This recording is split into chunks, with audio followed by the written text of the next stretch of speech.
Hi అండి, అందరికీ నమస్కారం అండి. మన ఛానల్కి స్వాగతం అండి. ఈరోజు వీడియోలో ఉదయం నుంచి మధ్యాహ్నం వరకు నా పనులు నేను ఎలా చేసుకుంటాను అనేది ఈ వీడియోలో చూపిస్తానండి. ముందుగా అయితే ఇంటి ముందర బయట అయితే కల్లాపు చల్లుకొని ముగ్గు పెట్టుకుంటానండి. తర్వాత ఇంట్లో ఇప్పుడు ఫస్ట్ ఇంకా తర్వాత ఈ బయట అయిపోయిన తర్వాత ఇంట్లో ఊడుస్తున్నాను. అంటే మొత్తం అంతా అన్ని రూములు ఊడ్చేసి తర్వాత టిఫిన్ చేస్తానండి. ఇప్పుడు టిఫిన్ వచ్చేసి ఈరోజు టిఫిన్ ఏంటంటే ఇడ్లీలండి. ఇడ్లీ పిండి రాత్రే పట్టి పెట్టుకున్నాను. దాంట్లో ఇప్పుడు ఉదయం ఉప్పు వేసి కలిపి పెట్టేస్తున్నాను. నైటే స్టవ్ అంతా క్లీన్ చేసుకొని పెట్టుకుంటాను కాబట్టి కసు కొట్టేసిన తర్వాత బ్రష్ చేసి టిఫిన్ అనేది స్టార్ట్ చేస్తాను. పిల్లలకు క్యారియర్లు చేయాలి కదండి, అందుకని ఇప్పుడు ఇడ్లీ ప్లేట్లలో ఇడ్లీలు పెడుతున్నాను. నేను స్పూన్తోనే నూనె వేస్తాను, మళ్ళీ చేత ఏమన్నాను ఇట్లా దాన్ని అట్లయినా ఇట్లా స్పూన్ కొంచెం ఆయిల్ వేసి ఇడ్లీ ప్లేట్లలో పెడితే ఇవి పాత ప్లేట్సే అండి, సిల్వర్ ఇవే. ఈ ప్లేట్లలో పెడితే బాగుంటాయి. ఇవి ఎక్కువ అంటే 3 ప్లేట్లు ఉన్నాయి, ఇవి నాకు సరిపోతాయి. మేము 5 మందికి కాబట్టి మాకు సరిపోతుంది. పిల్లలు టిఫిన్ తినిపోతారు. టిఫిన్ తిన్న తర్వాత మళ్ళీ వాళ్ళ క్యారియర్కి ఏదో ఒక కర్రీ చేస్తా, లేకుంటే ఒక్కొక్కసారి టైం లేదనుకున్నప్పుడు టిఫిన్సే తీసుకుపోతారండి. ఇదే చేస్తాను. ఇప్పుడు ఇడ్లీల తర్వాత పల్లి పచ్చడి చేస్తాను. ఇట్లా ఇడ్లీలు పెట్టేస్తే మంట మీడియం ఫ్లేమ్లో పెడితే 20 నిమిషాల కల్లా సరిపోతుందండి. ఇక్కడ పల్లీలు ఇడ్లీలు పెట్టేసి బుడ్డలు అనేది వేయించుకుంటున్నాను అండి. పల్లీలు అంటారు కదా, బుడ్డలు వేయించుకున్న తర్వాత ఈ పచ్చడి ఇడ్లీలకి చాలా బాగుంటుందండి. ఈ పచ్చడి అయితే మీరు ఎప్పుడన్నా ట్రై చేయకపోతే ఒకసారి చేయండి. కొంచెం మనకు చింతపండు కావాలన్నంత చింతపండు నానబెట్టేస్తున్నాను. పల్లీలు వేసుకొని పచ్చిమిర్చి ఒకటి నూనెలో వేయించుకొని మిక్సీ పట్టేసుకుంటే ఈ పచ్చడి ఇడ్లీకి బాగుంటుంది. దోశకైతే ఒక రకంగా చేస్తాను, ఇడ్లీలకి ఇప్పుడు ఇట్లా చేస్తాను. ఇప్పుడు ఈ పల్లీలు మొత్తం అన్నీ వేయించుకున్న తర్వాత ఇప్పుడు ప్లేట్లోకి తీసుకుంటున్నాను. తర్వాత ఆ పెన్నం తీసేసి మళ్ళీ కడాయి పెట్టుకొని పచ్చిమిర్చి అనేది వేయించుకుంటాను. చూడండి, పల్లీలు మంచిగా అవి ఎక్కువ మాడకూడదు, పచ్చిగా ఉండకూడదు. నేను ఇప్పుడు చూపించిన వీడియోలో చూపించినట్టు ఎంచుకుంటే సరిపోతుంది. ఇక్కడ కొంచెం ఆయిల్ పోసుకొని పచ్చిమిరపకాయలే ఎంచుకుంటానండి. ఇట్లా వేసుకుంటేనే పల్లి పచ్చడి అనేది బాగుంటుంది. ఈ పచ్చిమిర్చాలని నేను ఆ పల్లీలకు సరిపడా తీసుకున్నానండి. కారం తక్కువ తినాలనుకుంటే కొన్ని వేసుకోవచ్చు, 5-6 పచ్చిమిరపకాయలు అలా వేసుకోవచ్చు. నేను ఇక్కడ 10 దాకా వేసాను. మేము కారం బాగానే తింటామండి. అంటే మనం ఎన్ని తింటారు కారం తినేదాన్ని బట్టి మిర్చి అనేది ఎంచుకోవాలండి, మనకు సరిపడా అని. నేను ఆ పల్లీలకు సరిపడా ఈ మిర్చి వేసుకున్నాను. మిరపకాయలు ఒకటే వేయించుకున్నానండి. ఇక్కడ ఇవి వేయించిన తర్వాత ఇవి చల్లగా అయిపోయిన తర్వాత ఇప్పుడు చూడండి, ఇక్కడ కొత్తిమీర, ఎల్లిపాయలు, కొంచెం చిన్న అల్లం ముక్క, పచ్చిమిర్చి వేసుకొని పల్లీలు, దీనికి సరిపడా సాల్ట్ వేసుకొని మొత్తం కొంచెం వాటర్ వేసుకొని మిక్సీ పట్టేసుకుంటే తర్వాత పెట్టేస్తే చాలా అంటే చాలా బాగుంటుందండి. చింతపండు నీళ్ళు వాటర్ అట్లే పోసేయాలి. ముందుగా ఇక్కడ పల్లీలు వేస్తూ ఉన్నాను చూడండి. ఇది మిక్సీ జార్ జోరుగా పెద్దది కాబట్టి ఎక్కువ వాటర్ వేస్తే పెద్దగా ఎంత పచ్చడైనా పడుతుంది కాబట్టి నేను ఇదే తీసుకుంటాను, తొందరగా కూడా అయిపోతుంది. కొత్తిమీర వేసింది, పల్లీలు వేసిన తర్వాత కొత్తిమీరను వేసాను.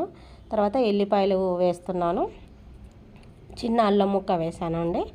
ఆ తర్వాత పచ్చిమిర్చి ఇవి వేయించినాను కదా, ఇవి వేసుకొని ఇప్పుడు చింతపండు వాటర్ ఉంది కదండి, అది మొత్తం దీంట్లోనే వేసేస్తే సాల్ట్ వేసి ఇంకా వాటర్ కూడా వేసి మనం ఇంకా కొన్ని వాటర్ వేసుకొని మొత్తం పెట్టేసుకుంటే మిక్సీ మొత్తం పేస్ట్గా అవుతుంది. బాగా చాలా మెత్తగా పెట్టుకోవాలండి. ఈ పచ్చడి అయితే ఇడ్లీలకు చాలా బాగుంటుంది. మేమైతే ఇడ్లీలు చేస్తే ఇదే చేస్తాను. ఇప్పుడు మిక్సీ పట్టేసుకున్నాను. ఇప్పుడు మళ్ళీ తాలింపుకి పెట్టేస్తున్నాను. కొంచెమే ఆయిల్, ఎక్కువ అవసరం లేదండి, కొద్దిగా ఆయిల్. ఇప్పుడు పచ్చిమిర్చి వేయించిన బౌల్ ఉంది కదండి, దాంట్లోనే మళ్ళీ వేయించుతాను తర్వాతకు. ఇక్కడ జీలకర్ర, ఆవాలు, మినపప్పు, ఎండుమిరపకాయలు, కరివేపాకు ఆ రోజు నాకు ఇంట్లో లేదు, కరివేపాకు కూడా వేసుకొని తిరగమాత పెట్టేసుకుంటే ఇప్పుడు ఆ పచ్చడి మిక్సీ పట్టుకున్న పచ్చడి అంతా గిన్నెలో వేసేసుకుంటాను. ఒక గిన్నెలో వేసుకున్న తర్వాత ఈ తాలింపు పెట్టేసినదంతా తీసుకుపోయి ఆ పచ్చడిలో కలిపేస్తానండి. పచ్చడి ఇంతేనండి, చాలా అంటే చాలా బాగుంటుంది ఇట్లా చేసుకుంటే.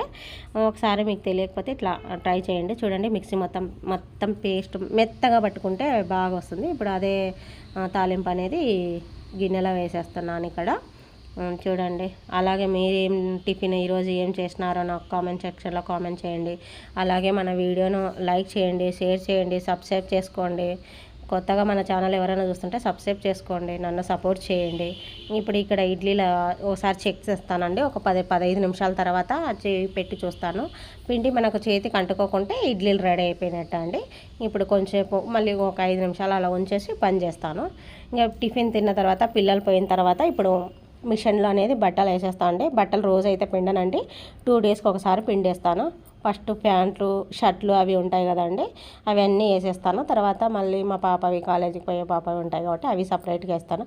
అంటే అన్ని కలర్ పోయేటివి చూసుకొని మంచివి వేస్తాను. ముందు ప్యాంట్లు షర్ట్లు అవి వేస్తాను, తర్వాత పాప వేస్తా. తర్వాత మనం డైలీ వేర్వి నైట్ డ్రెస్సులు నైటీస్ అవి ఉంటాయి కదా, అక్కడ చూడండి మిషన్లో వేసాను. ఇప్పుడు మళ్ళీ ఇంకా ఈ పాప ఉన్నాయి, ఇంకా ఇక్కడ చాలా ఉన్నాయి, బెడ్షీట్లు అనేది ఉన్నాయి, చాలా బట్టలు ఉన్నాయండి. ఇవన్నీ ఒక ట్రిప్పు పిండిన తర్వాత నేను మిషన్లో ఓన్లీ పిండడం వరకే వేస్తానండి. బయట టబ్బులో పెట్టుకొని దేవేసుకుంటాను, ఎందుకంటే మిషన్లో అంత నాకు సరిగ్గా సరుపుగా ఉంటాయి అనేది నేనే దేవేసుకుంటాను. 2 టబ్బులు పెట్టుకున్నాను, అట్లా 2-3 సార్లు దేవేస్తాను బాగా.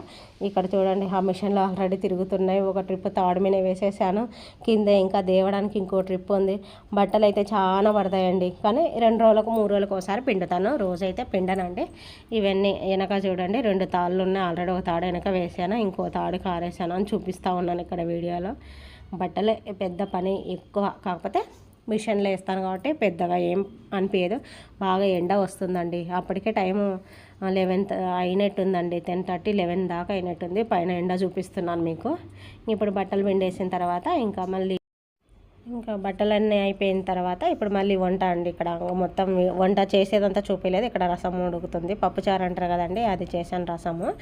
ఇక్కడ తోటకూర పప్పు చేసినానండి, చాలా బాగుంది. ఆ రోజు తోటకూర పప్పును అది రసం పప్పుచారు పెట్టేశాను. తర్వాత రైస్ మామూలుగా వండేసాను. దీంట్లోకి ఇంకా మరి పెరుగు ఉంటుంది, పచ్చడి కూడా ఉంటుందండి. ఏదో ఒక పచ్చడి అయితే కంపల్సరీగా ఉండాలండి మాకు. ఇదేనండి ఈ రోజుకి ఈ వీడియో ఇంతేనండి. ఈ వీడియో నచ్చితే లైక్ చేయండి, షేర్ చేయండి, కామెంట్ చేయండి, సబ్స్క్రైబ్ చేసుకోండి. ఉంటానండి, మరి మంచి వీడియోతో మీ ముందుకు వస్తాను.